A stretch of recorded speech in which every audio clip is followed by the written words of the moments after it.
नाशिक जिल्हा कायद्याचा बालेकिल्ला. नाशिक जिल्हा कायद्याचा बालेकिल्ला.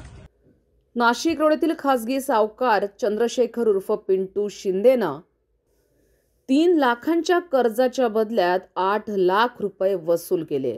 त्याचबरोबर प्लॉट घरासह हॉटेलही बळकावण्याचा प्रयत्न केलाय.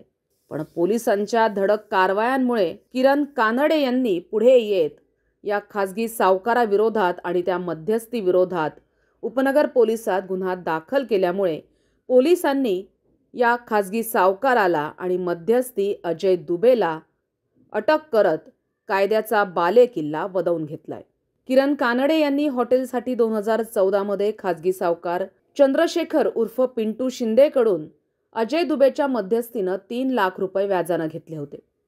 त्या बदल्यात शिंदेनं कानडे व त्यांच्या भावाच्या नावावरील प्लॉट, हॉटेल व त्यांचे वडिलोपार्जित घर रजिस्टर खरेदी खतानं स्वतःच्या नावावर लिहून घेतलं. एवढंच नाही तर जीवे मारण्याची धमकीही दिली.